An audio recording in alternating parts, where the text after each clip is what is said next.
ঠাস নিজের গালে থাপ্পড় অনুভব করতে পেরে রক্ত চক্ষু নিয়ে থাপ্পড় দেওয়া ব্যক্তির দিকে তাকায়। তার সামনে তেজি আর রাগান্বিত মুখ নিয়ে দাঁড়িয়ে আছে একটি মেয়ে।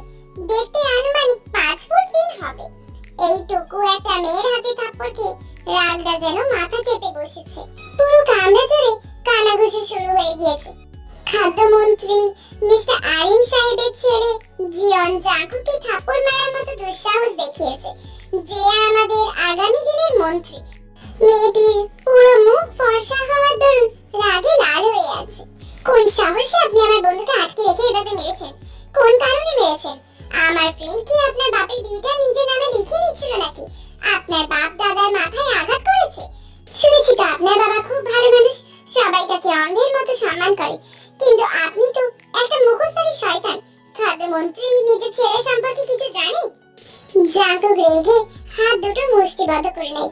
রাগে তিতির করে কাঁপছে পুরো শরীর। ইচ্ছে করছে গলা ছেড়ে তার জান নিতে। পুরো রুমে চোখ বুলিয়ে দেখে সবাই তাদের দিকেই তাকিয়ে আছে। জাঙ্কুক তপ্ত নিঃশ্বাস ফেলে। থেমে যাও মেয়ে, বিনা কারণে নিজের বিপদ ডেকে আনো না। তোমার জন্য সেটা ভালো হবে না। ঘরের মেয়ে ঘরে ফিরে যাও, আমি নিয়ন্ত্রণহীন হওয়ার আগে। এরপর জাঙ্কুক হাতের ইশারায় সবাইকে রুম থেকে বেরিয়ে যেতে পারে, শুধু নিজের বিয়ঙ্গ ছাড়া। সবাইকে চলে যেতে দেখে মেয়েটা দাঁতে দাঁত চেপে বলে, যদি আমার ফ্রেন্ডের কিছু হয় তাহলে আপনাকে জেলে ভাত খাইয়ে ছাড়বো। আপনার রেপুটেশন আর সম্মান যদি আমি ধুলোয় না মেশাই, তাহলে আমার নামও কিনতেই হও না। কথাটা মাথায় ঢুকিয়ে রাখুন। এরপর সেখান থেকে চলে আসতে নিলে নিজের হাতের সাথে হ্যাঁচকা টান অনুভব করে টান সামলাতে না পেরে টেবিলের উপরে বাড়ি খায়। সাথে সাথে চিৎকার করে ওঠে। কপাল থেকে কিছুটা রক্ত গড়িয়ে পড়ছে। কপালে হাত দিয়ে রেখে নিজের হাতের দিকে তাকায়, দেখে জাঙ্কুক তার হাত ধরে রেখেছে। সাথে সাথে চোয়াল শক্ত হয়ে আসে। সর্বশক্তি দিয়ে নিজের হাত ছাড়িয়ে নেয় এক ঝটকায়। এই অশুভ, আমার হাত ধরার সাহস হয় কি করে? বেশ, জাঙ্কুকের রাগের সীমানা অতিক্রম করার জন্য ওই অশুভ বলাটাই যথেষ্ট ছিল। রাগে নিজের নিয়ন্ত্রণ হারিয়ে থাপ্পড় লাগাইতে নরম তুলতুলে গালে।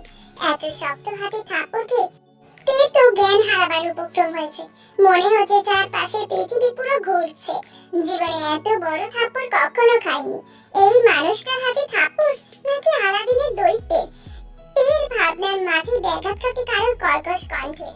আজ মেয়ে বলে বেঁচে গেলে, কারণ আমি মেয়েদের কিচ্ছু করতে চাই না। তারা মেয়ে জাত, তাদের জন্য একটা থাপ্পড়ই যথেষ্ট। কিন্তু কিছু যাচাই না করে তেজ দেখিয়ে চলে আসলে তোমার বন্ধুকে আমি মেরেছি বলে তুমি নিজের চোখে দেখেছো নাকি তারা বলেছে? কোনটা? প্রমাণ কি তোমার যে আমি তাকে মেরেছি? Answer me damn it.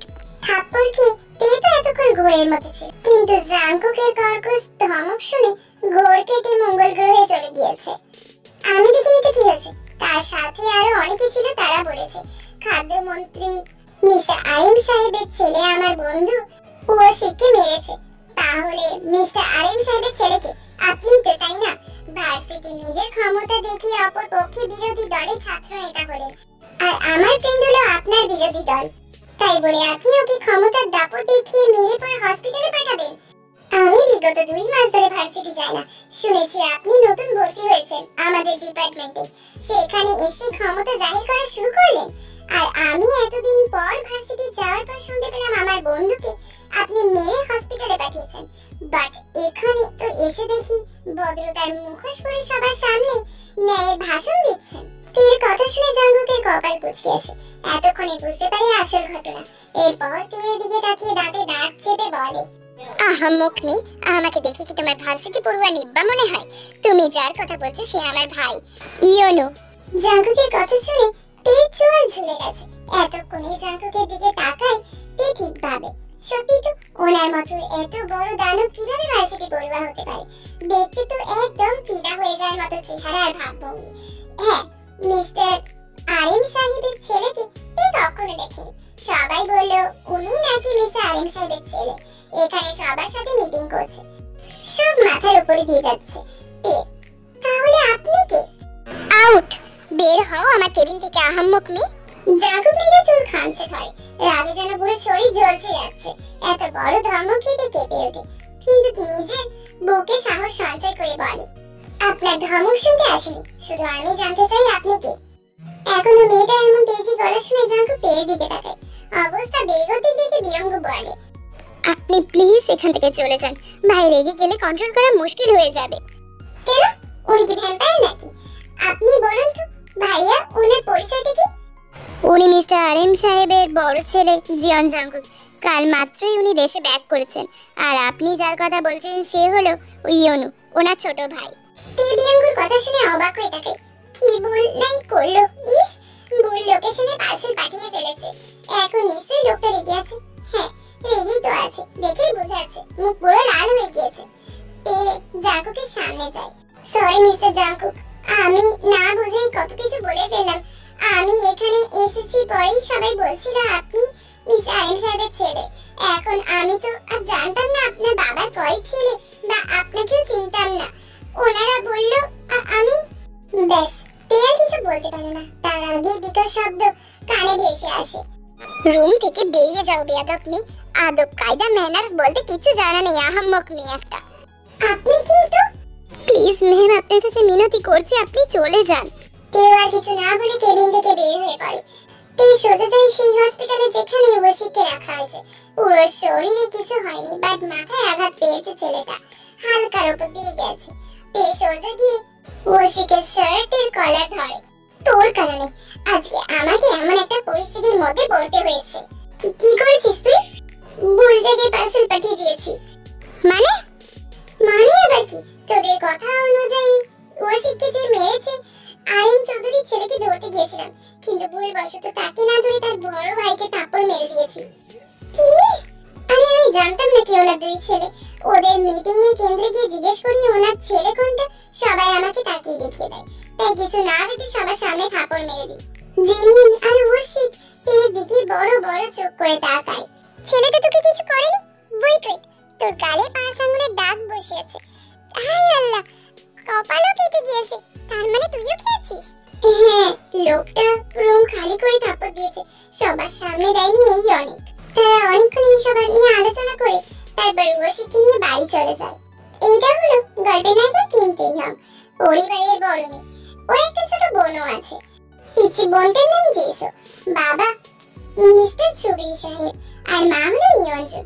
মধ্যবিত্ত পরিবার, তবে তার প্রাণপ্রিয় 4 জন বন্ধু আছে। তারা সবাই অবশ্য একই ভার্সিটিতে পড়ে। হল্লা পার্টির নাম তাদের গ্রুপটার। তে বাড়িতে এসে গালে বরফ লাগেনি, গালটা প্রচন্ড ভাবে লাল হয়ে আছে, সাথে ব্যথাও করছে। সবার কাছে নিজেকে আড়াল করার জন্য অসুস্থতার বাহানা দেখিয়ে সারাদিন রুমে শুয়ে থাকে। পরের দিন সকাল সকাল ঘুম থেকে উঠে ভার্সিটির উদ্দেশ্যে চলে যাইতে আজ ওশিক আসেনি, কিছুদিনের জন্য রেস্ট নিচ্ছে। তারা অনেকক্ষণ আড্ডা দেওয়ার পর ক্লাসে যায়। প্রিন্সিপাল স্যার ক্লাসরুমে প্রবেশ করে। কি অবস্থা সবার? তোমাদের নতুন প্রফেসর নিযুক্ত হয়েছে, সবাই তার সাথে পরিচিত হয়ে নাও। এরপর নতুন স্যারটিকে ক্লাসরুমে প্রবেশ করতে বলে প্রিন্সিপাল স্যার। স্যারকে দেখে তো ভিমলি খাওয়ার মতো অবস্থা। আমি কাকে দেখছি? সবাই ওনাকে চোখ দিয়ে গিলে খাচ্ছে, আর আমার অস্বস্তিতে কথা বলা বন্ধ হয়ে গিয়েছে। আমার সামনে স্বয়ং দাঁড়িয়ে আছে জিয়ান জাঙ্কুক। উনি তো ভবিষ্যৎ খাদ্যমন্ত্রী হতে চলেছেন। উনি কি আমাদের নতুন প্রফেসর হিসেবে নিযুক্ত হলেন নাকি? কিন্তু ওনা তো পলিটিক্স করে, তাহলে ভার্সিটির প্রফেসর হতে গিয়ে সে কোন দুঃখে? ক্ষমতা থাকলে যেখানে সেখানে জাহির করা শুরু করে, সেই জন্য ক্ষমতাবান ব্যক্তিদের ঘৃণা করে। তে হঠাৎই বলে চিৎকার করে ওঠে। নাক মুখ কুচকে পাশে দাঁড়ানো জিমিনকে দেখে, যে হাতে চিমটি দিয়েছে। চিমটি দিচ্ছিস কেন বেয়াদব? আরে গাছের সামনে দিকে তাকা। সামনে কি? আর বলতে পারলো না। আপনি মুখ বড় বন্ধ হয়ে গেল। রুমের প্রতিটি স্টুডেন্ট দাঁড়িয়ে আছে, শুধু তে ছাড়া। এতটা ভাবনার জগতে ছিল যে খেয়ালই করেনি সে আর কি বলেছে। সামনে তাকিয়ে দেখে জিয়ন জাঙ্কুক তার দিকে এগিয়ে আসছে, সাথে কপাল কুঁচকানো। তের সাথে সাথে দাঁড়িয়ে যায়। জাঙ্কুক একদম তের সামনে এসে দাঁড়ায়। আরে দাঁড়ালে কেন? বসে থাকো, সমস্যা নাই। সব শিক্ষার্থীর থেকে তুমি তো আলাদা মনে হয়, তাই কষ্ট করে দাঁড়ানোটা ঠিক মানায় না। আদব কায়দা সমস্ত ম্যানার্সের সম্পর্কে ধারণা নিয়ে ভার্সিটিতে এসছো, নাকি উড়ু উড়ু মন নিয়ে চলে এসছো? সমস্ত ক্লাসরুম জুড়ে পিন পাথর নীরবতা। এতক্ষণ যাবৎ যে মেয়েগুলো চোখ দিয়ে গিলে খাচ্ছিল, তারাও জাঙ্কুকের কর্কশ কণ্ঠ শুনে চোখ নিচু করে নিয়েছে। এর খারাপ লাগলেও ও চুপ থাকে, যেহেতু অন্যায়টা সে করেছে, দাঁড়ানো উচিত ছিল সম্মান প্রদর্শনের জন্য, কিন্তু সবার ভাবনার জন্য কেয়ারই করেনি। কণ্ঠ নিচে নামিয়ে বলে, সরি স্যার। এরপর থেকে যেন খেয়াল থাকে, শুধু রাস্তাঘাটে যে কাউকে থাপ্পড় মারলেই হয় না, তার সাথে আদব কায়দাও থাকতে হয়। আমার ক্লাসে সব ডিসিশন মেনে চলতে হবে, না হলে ক্লাস করার প্রয়োজন নেই। প্রচন্ড রাগ হচ্ছে, একটু বেশি বাড়াবাড়ি হয়ে যাচ্ছে না? সে ভুল করেছে, তার জন্য সরিও বলেছে। এত কথার কি মানে? উনি কি কোনোভাবে কালকের ঘটনা সত্য হচ্ছে? তে মাথা নিচু করে, স্যার আমি ভুল করেছি, সাথে আপনাকে সরিও বলেছি, কিন্তু আপনার কথার পরিমাণ তো আমার ভুলের থেকেও বেশি। Just shut up. মুখে মুখে তর্ক করছো কোন সাহসে বেয়াদব? ক্লাসরুম থেকে বের হও। সহবাগী সব স্টুডেন্টরাই জাঙ্কুকে ধমক খেয়ে কেঁপে ওঠে। চোখ দিয়ে পানি গড়িয়ে পড়ছে। এতটা অপমানিত সে আগে কখনো হয়নি। কিছু না ভেবে ব্যাগ নিয়ে চলে আসতে নিলে বুগাম হাত ধরে ফেলে, চোখ দিয়ে ইশারা করে তেকে না যেতে। চলে গেলে ওরাও বের হয়ে যাবে। জাঙ্কুক কপাল কুঁচকে হাতের দিকে তাকায়, যেখানে বুগাম চেপে ধরে রেখেছে। মুহূর্তেই চোয়ার শক্ত হয়ে যায়। বুগামের থেকে নিজের হাত ছাড়িয়ে নেয়। আমার কারণে তোরা কেন বের হবি? কারণ পার্সোনাল শত্রুতার জন্য পুরো ক্লাসে অপমানিত আমি হয়েছি, তোরা না। তোরা ক্লাস কর, আমি যাই। ব্যাগ নিয়ে জাঙ্কুকের দিকে তাকিয়ে তারপর আবারও বলে, আসসালামু আলাইকুম স্যার, আসি। এরপর রুম থেকে বেরিয়ে যায়। সবার মনে কিছু মুহূর্তের জন্য আতঙ্ক ছড়িয়ে পড়ে। তাদের নতুন টিচার যে এতটা গম্ভীর আর বদমেজাজি হবে তারা ভাবতেও পারেনি। জাঙ্কুক সবার দিকে এক পলক তাকিয়ে সামনে গিয়ে দাঁড়ায়। এরপর শান্ত কণ্ঠে বলে, আমার পরিচয় আমি আগেই দিয়ে ফেলেছি, এখন তোমাদের পরিচয়টা দাও এক একজন করে। এরপর এক এক করে সবাই পরিচয় পর্ব শেষ করে জাঙ্কুকের সামনে। জাঙ্কুক সবার উদ্দেশ্যে তাকিয়ে আবার বলে, কাল থেকে আমি তোমাদের ক্লাস নেব। আমার ক্লাসে কোনো প্রকার কোলাহল বা কথা বলা চলবে না। কোনো কিছু দরকার হলে ডিরেক্ট আমাকে প্রশ্ন করবে। এরপর জাঙ্কুক সবার কাছ থেকে বিদায় জানিয়ে ক্লাসরুম থেকে বের হয়ে যায়। জাঙ্কুক বের হয়ে যাওয়ার পর সবাই শান্তির নিঃশ্বাস ছাড়ে। দেখতে যেমন হট তেমন রাগী, অ্যাটিটিউড দেখেছিস? শুনেছি খাদ্যমন্ত্রী মিস্টার আরএম সাহেবের বড় ছেলে, আমাদের দেশের আগামী খাদ্যমন্ত্রী। মনে হয় এইবার উনি নির্বাচনে দাঁড়াবেন। শুনেছি উনি নাকি কয়েকদিন আগেই দেশে এসেছে। ওনার বসবাস কানাডায় ছিল। ওনার ছোট ভাই তো আমাদের ওপরে ডিপার্টমেন্টে বিরোধী দলের নেতা। সবার কথোপকথনে জিমি বুগামের দিকে তাকায়। জিয়ন জাঙ্কুক তাহলে খাদ্যমন্ত্রীর ছেলে, কিন্তু এই সামান্য ব্যাপার নিয়ে স্যার এত রেগে গেল কেন? কথা শুনেছে ভালো কথা, কিন্তু স্যারের চোখের দিকে তাকিয়েছিস যেন চোখ দিয়ে আগুন বেরোচ্ছে। সামান্য একটা ব্যাপার নিয়ে এত রাগ করাটা ঠিক হজম হচ্ছে না। অন্য কোনো ব্যাপার নেই তো? আরে তোরা কি ভুলে গেলি কাল কি করেছিল? জিমিনার বুগাম উৎসুক দৃষ্টি নিয়ে তাকায় ন্যান্সির দিকে। কি করেছিল? আরে তুই বলছিল না মন্ত্রী ছোট ছেলেকে থাপ্পড় দেওয়ার পরিবর্তে বড় ছেলেকে থাপ্পড় দিয়েছে? মেয়েগুলোর কথা অনুযায়ী উনি যদি খাদ্যমন্ত্রীর বড় ছেলে জিয়ন জাঙ্কুক হয়, তাহলে তো ওনাকেই থাপ্পড় দিয়েছে। এতক্ষণে জিমিনার বুগামের টনক নড়ে। যেখানে বাঘের ভয় সেখানেই সন্ধ্যা হয়। উনি কি কোনোভাবে রিভেঞ্জ নিল? কিন্তু উনি নিজে তো পাল্টা আঘাত করেছে। জাঙ্কুক ভার্সিটি শেষে অফিসের কিছু কাজ সমাপ্তি করে সোজা চলে যায় জিয়ন ভিলাতে। হ্যাঁ, অনেক শখ করে মিস্টার আরএম সাহেব জাঙ্কুকের নাম অনুযায়ী এই ভিলার নাম রেখেছে। কেন জানি আজ মেজাজটা বেশি চটে আছে জাঙ্কুকের। চারপাশে সবকিছু অসহ্য লাগছে। জাঙ্কুক বাড়ির ভিতরে প্রবেশ করতে এক মহিলা জাঙ্কুকের সামনে এসে দাঁড়ায়। বয়স বেশি হলেও শরীরে রয়েছে আভিজাত্যের ছোঁয়া, যেন এখনো নিজেকে মেয়ে বলেই দাবি করতে চায়। মহিলাটি জাঙ্কুকের হাত ধরে। খুব ভালো করেছিস, আজ তাড়াতাড়ি এসেছিস। আমি তোর জন্য অপেক্ষা করছিলাম। জাঙ্কুক সন্দেহজনিত দৃষ্টি নিয়ে তাকায় সামনের মহিলাটির দিকে। কেন অপেক্ষা করছিলে? দেখো, আবার যদি ওইসব আবল তাবল কথা বলতে শুরু করো তাহলে খুব খারাপ হয়ে যাবে আম্মু। মহিলাটি জাঙ্কুককে টেনে ডিভানের কাছে নিয়ে যায়। এরপর হাসি মুখে টেবিল থেকে কয়েকটা ছবি নিয়ে জাঙ্কুককে দেখায়। এই ছবিগুলো একটু দেখতো বাবা, শুধু একবার তাকিয়ে দেখ। আমি শহরের সবচেয়ে সুন্দরী আর শিক্ষিত মেয়ের সন্ধান এনেছি। তুই শুধু একবার দেখ, দেখবি কোনো একটাকে পছন্দ হয়েই যাবে। মায়ের কথা শুনে জাঙ্কুক বিরক্তি নিয়ে তাকায়। মিসেস জিন ইনোসেন্ট ফেস নিয়ে তাকায় জাঙ্কুকের দিকে। শুধু শুধু এইসবের পেছনে কেন পড়ে আছো তুমি? আমার জন্য মেয়ে দেখতে বলেছি আমি তোমায়। উম্মা, আমরা খুঁজবো না তো কে খুঁজবে? তোর যদি পছন্দ থাকে তাহলে বলে দে, আমি কালই ওই বাড়িতে প্রস্তাব পাঠাবো। বিয়ের বয়স পার হয়ে গেলে কি বিয়ে করবি নাকি? রুমে গিয়ে রেস্ট নাও আম্মু, তোমাকে এইসব আজাইরা জিনিস ভাবতে হবে না। এইসব বিয়ে নিয়ে আর কখনো যাতে আলোচনা না করতে দেখি আমার সামনে, ব্যাস। আহা, রেগে যাচ্ছিস কেন? একবার তো দেখ ছবিগুলো। জাঙ্কুক তার মায়ের দিকে তাকিয়ে তারপর ছবিগুলো হাতে নেয়। এরপর কপাল কুঁচকে চারপাশে তাকায়। মিসেস জিন খুশিতে আত্মহারা। অবশেষে ছেলে ছবিগুলো হাতে নিয়েছে। বিগত 2 বছর ধরে ছেলে পিছন পিছন ঘুরছে এই বিয়ের কারণে। জাঙ্কুক মায়ের হাসিমাখা মুখের দিকে তাকিয়ে বাড়ির কেয়ারটেকার গংইয়োকে ডাকে।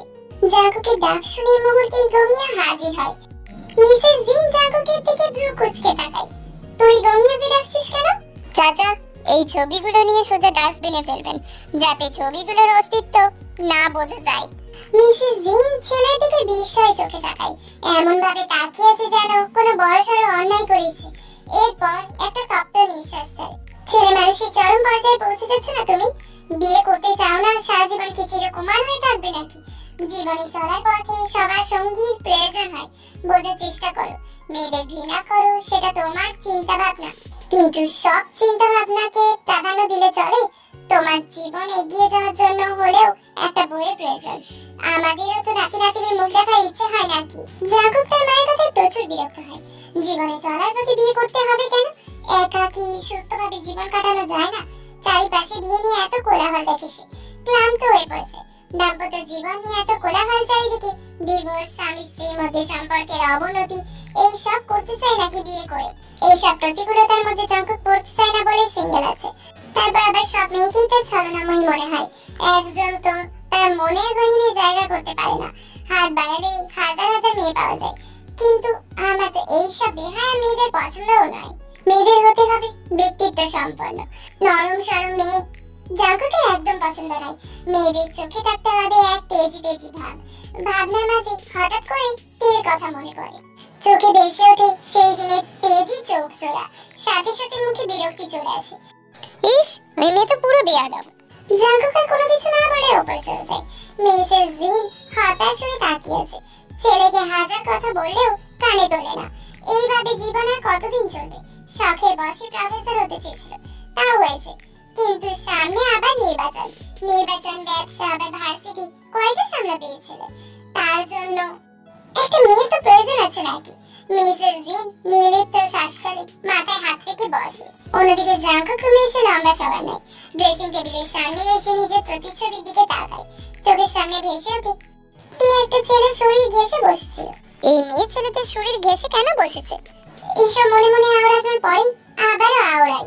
শরীর ঘেঁষে বসেছে তো আমার কি? এত রিয়েক্ট করছিলাম কেন তখন? হঠাৎ করেই রেগে চোয়াল শক্ত হয়ে গেল। তবে সেটা তের ওপরে নয়, নিজের ওপর। চুল শক্ত করে খামচে ধরে বিভানে বসে পড়ে।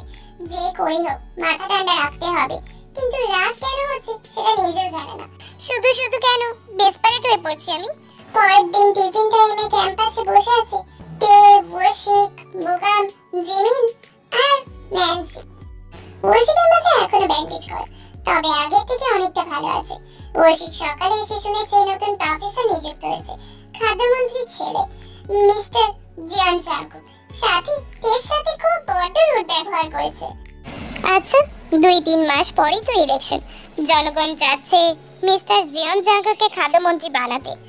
এটি অবশ্য সবাই বাহুবাহু দিয়েছে। দেশের তরুণ প্রজন্মকে এগিয়ে নিয়ে যাওয়ার জন্য এমন একজন বিদেশ থেকে ডিগ্রি অর্জন করা, নিয়ে আসে শিক্ষিত ছেলে, সাহসী, কর্মঠ, তেজি মন্ত্রী তারা চায়। শুনেছি উনি নাকি নির্বাচনে দাঁড়াবেন। চারিদিকে এটা নিয়ে আলোচনা চলছে, খবরের চ্যানেলে বলিস, হাটে বাজারে বলিস, সব জায়গায়।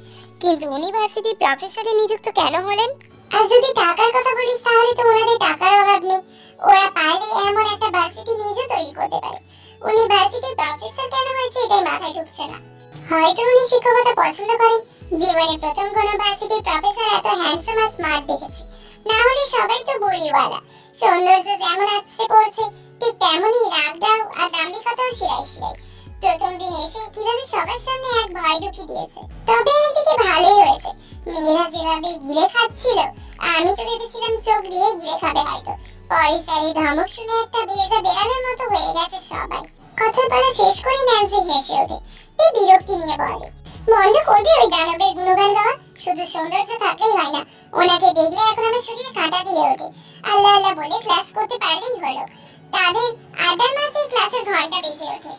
টিফিনের পরের ক্লাসটাই জীবন জাকুকে। একদিন পুরো ভার্সিটিতে আতঙ্ক ছড়িয়ে ফেলেছে, শুধু শিক্ষার্থীদের নয়, টিচারদের মনেও।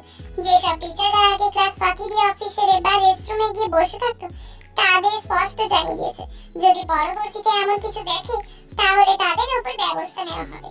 তাই আজ সব টিচাররা নিয়মিত ক্লাস নিচ্ছে, স্টুডেন্টরাও আড্ডা বাদ দিয়ে যে যার ক্লাসে চলে যায়। আতঙ্কের আরেক নাম জিয়ন জাংকুক। জাংকুক সঠিক টাইমে গম্ভীর মুখ নিয়ে ক্লাসে প্রবেশ করে। তাকে দেখে সবাই দাঁড়িয়ে সম্মান জানায়। জাংকুক সবার দিকে একবারও তাকিয়ে হাতের ইশারা করে বসতে পারে। সে সর্বক্ষণ মাথা নিচু করে রেখেছে।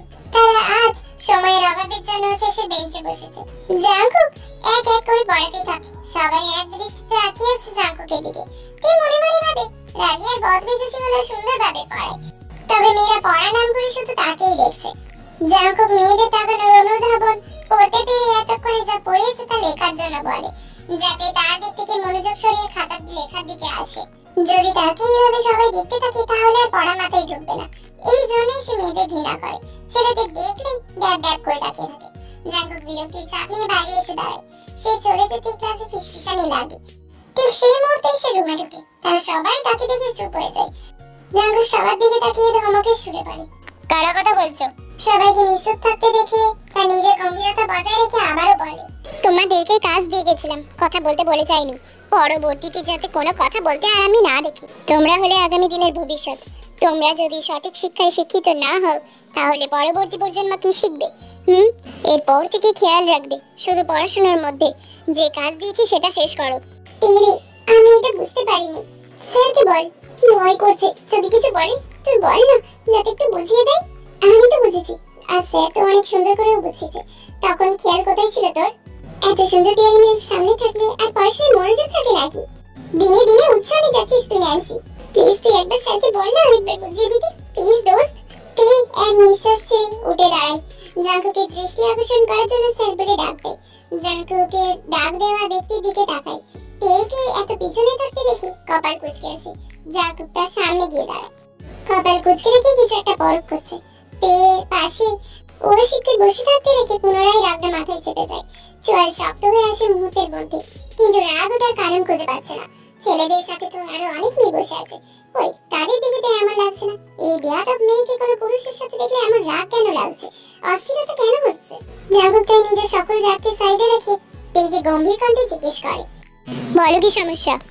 স্যার এটা যদি পুনরায় একটু বুঝিয়ে দিতেন তাহলে খুব ভালো হতো। জাংকুকের কণ্ঠ আরো গম্ভীর হয়। যখন বুঝিয়েছিলাম তখন কোথায় ছিল আপনার মনোযোগ? সবাই বুঝেছে অথচ আপনি বুঝেনি কেন? সারাদিন মাথার মধ্যে ছেলের সঙ্গ আর আজে বাজে চিন্তা থাকলে পড়াশোনা মাথায় ঢুকবে কি করে? জাংকুকের ধারণা কেউ তার দিকে বাকিদের মতো নির্লজ্জের মতো তাকিয়েছিল, কিন্তু সে তো এমন নারীদের একদম পছন্দ করে না। জাংকুকের কথা শুনে তে চোখ দিয়ে জল গড়িয়ে পড়ে। ও কেন এত অপমানের শিকার হবে? কেন? তে নিজের চোখের পানি মুছে জাংকুকের দিকে তাকায়। এরপর একাই বলতে শুরু করে, অনেক বলেছেন আর অনেক শুনেছি, সাথে অপমানও সহ্য করেছি। কোন অধিকারী আপনি আমাকে এভাবে অপমান করছেন? আমাকে এত কথা বলার রাইট কে দিয়েছে আপনাকে? আপনি তো রীতিমতো ব্যক্তিগতভাবে আক্রমণ করছেন। আপনি আমার শিক্ষক, মানে আমার গুরুজন, আর যার সম্মান সবার উপর। কেন আমাকে সম্মান করতে দিচ্ছে না? আপনার অধিকার আছে আমাকে শাসন করার, কিন্তু অপমান করার নয়। আপনি পুরো ক্লাসে জিজ্ঞেস করে দেখুন কে কে এই পড়াটা বুঝছে। ম্যাক্সিমামের উত্তর না আসবে। বিশ্বাস না হলে জিজ্ঞেস করে দেখতে পারেন। হতে পারি আমরা মধ্যবিত্ত ঘরের সন্তান, কিন্তু নিজের ইজ্জত রাস্তাঘাটে বিলিয়ে দিই না যে ছেলে থেকে তামাশা করব। শিক্ষক শিক্ষকের শব্দ উচ্চারণ করবেন, আর স্যার ব্যক্তিগত অ্যাটাক নয়। হয়তো আপনি আমাকে ঘৃণা করেন, আপনার ক্লাসে দেখতে চান না, সমস্যা নেই। আমিও আর আপনার ক্লাস কোনোদিন করব না। তিনি নিজের ব্যাগ নিয়ে ক্লাসরুম থেকে বেরিয়ে পড়ে। জাংকুক তেজ যাওয়ার দিকে তাকিয়ে হাত মুষ্টিবদ্ধ করে রেখেছে। মনে হচ্ছে চোখ দিয়ে আগুনের ফুলকি বের হবে। দাঁতে দাঁত চেপে সংযত করে, কিন্তু বরাবরের মতো ব্যর্থ হয়। কত স্পর্ধা এইটুকু একটা মেয়ে, তার মুখের উপর কথা বলে যাচ্ছে। মেয়েটার ভাগ্য ভালো, এটা ভার্সিটি, আর আমি তার শিক্ষক। না হলে কি যে অবস্থা করতে আমার ধারণার বাইরে। জাংকুক সোজাসুজি চলে যায় নিজের বাড়িতে। বাইরে থাকলে তার রাগের শিকার অন্য কেউ হতে পারে। রুমে ঢুকে নিজের নিয়ন্ত্রণ হারিয়ে ঘরে জিনিসপত্র ভাঙচুর করতে শুরু করে। ওর রুম যেহেতু সাউন্ড প্রত্যেক শব্দ বাইরে যায়নি, কিন্তু ও যে রেগে হন্তদন্ত হয়ে রুমে ঢুকেছে সেটা কারোর নজরে এড়ায়নি। তোমার ছেলে কি হয়েছে বলো তো আম্মু? এভাবে রেগে আছে কেন? আমি কি করে জানবো? গিয়ে দেখে আসি কি হয়েছে। হ্যাঁ যাও, ভাইয়ার রাগ আর মেজাজের জন্য বউ টিকবে না কোনোদিন। দেখা গেল বিয়ের পর বউকে মিষ্টি কথার জায়গায় হাজারটা ধমক দিচ্ছে। কোন মেয়ে এত ধৈর্য যে সংসার করবে? করবে করবে, দেখবি এমন একটা মেয়ে আসবে যে ওর জীবনে ওকে কন্ট্রোল করতে পারবে। দেখে নিস আমার কথা, মা হয়ে বললাম। তোমার দোয়া যাতে কবুল হয়। এখন যাও, গিয়ে দেখো কি করছে। মিসেস জিন জাঙ্কুকের রুমের সামনে গিয়ে দরজা নক করে, তারপর আবার দরজা ধাক্কা দেয়। দরজা ধাক্কানোর আওয়াজ পেয়ে জাঙ্কুক বিরক্তি নিয়ে দরজা খোলে। মিসেস জিন তো এই রুমের ভেতরে এসে পুরোই হতবাক। এই ছেলে পুরো রুম ভেঙে চুরে রেখেছে। তিনি পুরো রুমে এক পলক তাকিয়ে জাঙ্কুকের দিকে তাকিয়ে হতাশার দৃষ্টিতে বলে, কি হয়েছে? এত রেগে আছো কেন? নিজের কাছে ঝামেলা হয়েছে? না। যদি কিছু নাই হয় তাহলে এত উত্তেজিত হচ্ছে কেন? জানো না তুমি কোন প্রফেশন রয়েছে? প্রফেসর হিসেবে আছো। তুমি তো এই সব কাজ করার ছেলে না। তবে এইটা ভেবে খুশি লাগছে যে কারণেই হও না কেন ভালো কাজে জয়েন করেছো। এখনো সময় আছে, ওইসব কাজ থেকে ছেড়ে দাও। নৈতিকতা আর আদর্শের পথ বেছে নাও, তাহলে জীবন দেখবে অনেক সুন্দর হবে। দেশে পুরোপুরি ভাবে থেকে যাও। দেখতেই পাচ্ছ তোমার বাবা মন্ত্রী পদে দেখতে চাই। শুধু তোমার বাবা না, দেশের জনগণ। জাঙ্কুক এতক্ষণ মিসেস জিনের কথা মনোযোগ সহকারে শুনে তার ঠোঁটের কোণে লেগে আছে তাচ্ছিলের হাসি। নিজের হাসিটাকে আড়াল করে মিসেস জিনকে উদ্দেশ্য করে বলে, মন্ত্রী হব, তাও আবার আমি? হাসালে আম্মু, তুমি খুব ভালো করেই জানো এইসব কাজ আমার সাথে যায় না। সময় আসলে ঠিক হবে সব। এখন আপাতত সবকিছু সিক্রেট থাক। মিসেস জিন নিজের ছেলেকে তীক্ষ্ণ দৃষ্টি দিয়ে পর্যবেক্ষণ করছেন। জানি না তোমার মনে কি চলছে, তবে মা হই আমি তোমার এই চলছাড়া অনিশ্চিত ভবিষ্যৎ সংমিশ্রিত জীবন আমি আর সহ্য করতে পারবো না। এখনো সময় আছে, ঠিক খাও। মানুষের জীবন সীমিত, এই সীমিত জীবনটাকে সঠিকভাবে কাজে লাগাতে হয়। তুমি একটা অ্যাডাল্ট ছেলে, আশা করি ভেঙে ভেঙে বোঝাতে হবে না। আমার ছন্নছাড়া জীবন কোথায় দেখলে আম্মু? আমি তো একদম ঠিক আছি। মিসেস জিন আর কিছু বলে না। হাজার বললেও ইচ্ছে কিছু বুঝবে না সেটা তিনি জানেন। মিসেস জিন এবার কাজলকে ডাক দেয়, রুমটা পরিষ্কার কর আর সাবধানে করিস, হাতে কাজ গেঁথে যেতে পারে। কাজল ভয়ে ভয়ে তাকায় জাঙ্কুকের দিকে। কেন জানি না এই জাঙ্কুককে দেখলেই তার আত্মা কেঁপে ওঠে। প্রথম যেদিন জাঙ্কুক কানাডা থেকে এই জীবন ভিলায় এসেছিল, ওই দিন কাজলে মনে হয়েছিল কোনো হলিউডের নায়ক এসেছে এই বিলাতে। পরে জানতে পারি উনি এবারই বড় ছেলে, যেমন গম্ভীর তেমন রকচটা। এই সবের বাইরেও তার কাছে জাঙ্কুককে কেমন রহস্যময় মনে হয়। জাঙ্কুকের সামনে গেলে ওর কেমন ভয় ভয় লাগে। কিরে, এভাবে ভয় পাচ্ছিস কেন? আরে জাঙ্কুক কিছু করবে না তোকে, যা রুমটা ক্লিন করে ফেল। তারপর মিসেস জিন জাঙ্কুকের দিকে তাকিয়ে বলে, খেতে এসো ফ্রেশ হয়ে। মিসেস জিন চলে যেতে নিলেই কাজল তার পেছু নেয়। ভয়াত মুখে বলে ওঠে, খালাম্মা আমাকে বাড়ির ঘরে রেখে কই যাচ্ছেন? জাঙ্কুক ভাই খাওয়ার জন্য নিচে নামলে আমি পরিষ্কার করে দিব খালাম্মা। এখন ভাইজানের সামনে পরিষ্কার করতে গেলে সব উল্টাপাল্টা করে ফেলবো। পরে ভাইজানের সেই আত্মা কাঁপানো রামধামক খাওয়া লাগবে আমায়, কেউ আটকাতে পারবে না। আবার মায়েরও পিঠে পড়তে পারে। ও খালাম্মা এখন না করে একটু পরে করলে হয় না? মিসেস ঠিক করে হেসে ফেলে কাজলের কথা শুনে। ঠিক আছে, পরে করলেও সমস্যা নেই, এত ভয় পাওয়ার কিছু নেই। ঘড়ির কাঁটার টং টং শব্দে জানান দিচ্ছে রাত এখন 1টা। হঠাৎ ফোনের রিংটোনে জাঙ্কুকের কাঁচা ঘুমটা ভেঙে যায়। ফোনের স্ক্রিনের দিকে তাকিয়ে রাগটা ধপ করে চেপে বসে। ফোন রিসিভ করে দাঁতে দাঁত চেপে বলে, সারা ফোন করার আর সময় পাস না? এত রাতে ফোন দিচ্ছিস কেন? উমা, তুই এত তাড়াতাড়ি ঘুমিয়ে যাস? আচ্ছা বাদ দে এসব কথা। কানাডায় কবে ফিরছিস? এর জন্য এত রাতে ফোন দেওয়া লাগে? না, কারণ ওইটা না। আসলে খবর হচ্ছে তুই নাকি বাংলাদেশের মন্ত্রী পদে নির্বাচিত হবি। সেটাও আবার নিউজে শুনলাম আমি। আর যে হবো শুনেছি, কিছুক্ষণ হেসেছি মন খুলে। জীবনে প্রথম এমন অসাধারণ যোগ শুনেছি কিনা। জিয়ন জাঙ্কুক নাকি এবার মন্ত্রী পদে নিয়োগ হবে। হ্যাঁ, এখানে হাসার কি আছে? আর দাঁড়ালেও বা সমস্যা কোথায়? ওপাশে থাকা ব্যক্তিটি যেন অবিশ্বাস্য বার্তা শুনছে। সত্যি বলছিস ভাই? তাহলে তো আমি অনেক হ্যাপি। আমিও চাই তুই এইসব ছেড়ে ভালো কাজে নিয়োগ দে। এরপর একটা বিয়ে করে বাচ্চা কাচ্চা নিয়ে নে। এরপর বাচ্চাকে কোলে নিয়ে ঘুরে বেড়াবি। তাহলে দেখবি জীবন অনেক সুন্দর হয়ে যাবে। ওপাশ থেকে এমন কথা শুনে জাঙ্কুক বিরক্তি নিয়ে বলে, আই সোয়ার সুগা, তুই যদি এখন কানাডায় না থেকে বাংলাদেশে থাকতি তাহলে তোর ভবিষ্যতে বাতি নিভিয়ে মেলি স্বভাব দূর করতাম শালা। জাঙ্কুকের কথা শুনে সুগা ভেবাচাকা খেয়ে যায়। এরপর আবার সিরিয়াস ভাব নিয়ে বলে, তোকে জ্ঞান দেওয়াটাও বোকামি। আরেকটা কথা জিজ্ঞেস করছি, তেরা তেরা উত্তর দিবি না বলে দিলাম। শুনেছি তুই ভার্সিটি প্রফেসরে নিয়োগ হয়েছিস কিছুদিনের জন্য। বিশ্বাস কর ভাই, আমরা এত কিছু একসাথে নিতে পারছি না। নিজের কাজের জন্য দেশে মাটিতে পা রাখলি, এর মধ্যে একদম ন্যায়পরায়ণ হয়ে গেলি, ভাবা যায়? 5 সেকেন্ড, জাস্ট 5 সেকেন্ড সময় দিলাম, ফোনটা কাট। না হলে এখন ওই কানাডার উদ্দেশ্যে বের হব, শুধু তোকে পেটানোর জন্য। সাথে সাথে উপাস থেকে ফোন কেটে যায়। জাঙ্কুক পুরো রুম জুড়ে একবার চোখ বুলায়, এরপর রহস্যময় হাসি দিয়ে ঘুমের রাজ্যে পাড়ি জমায়। মিসেস জিন আর কাজল সাথে কিছু কার্ড নিয়ে মর্নিং ওয়াকের জন্য বের হয়। কাজলের সাথে আসতে না চাইলেও মিসেস জিন তাকে জোর করে সাথে করে নিয়ে আসে। আজকে এই পর্যন্তই থাক, অনেক দূর পর্যন্ত চলে এসেছি, কি বলিস? চলেন খালাম্মা, আমারও ক্লান্ত লাগছে।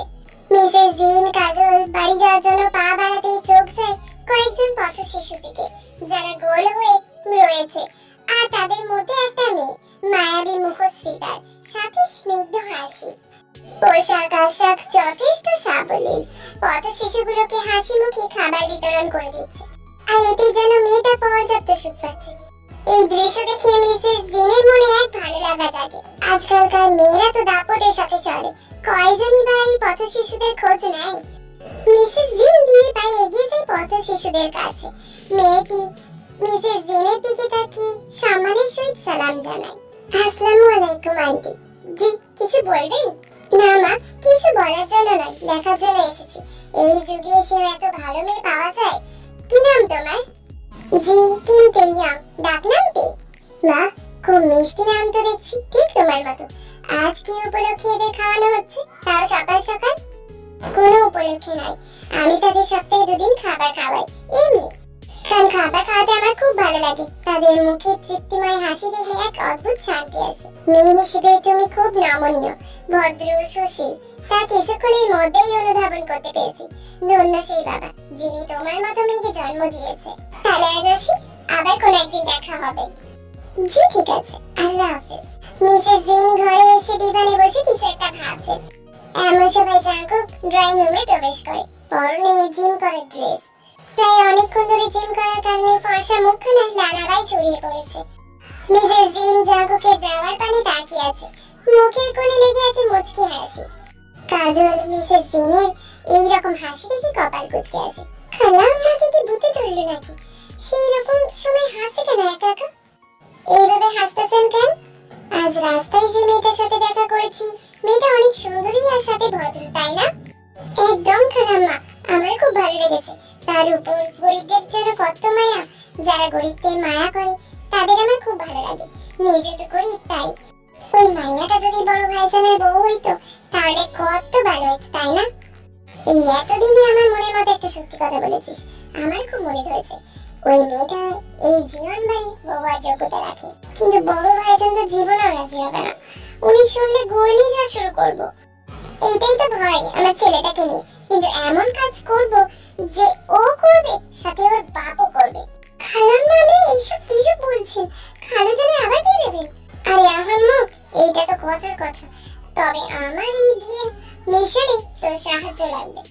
আরে খালাম্মা, আমি তো আপনার অ্যাসিস্ট্যান্ট নাকি? শুধু আদেশ করবেন আর আমি আলাদিনের দৈত্যের মতো হুকুম পালন শুরু করে দেব। চাপা কম মার মা।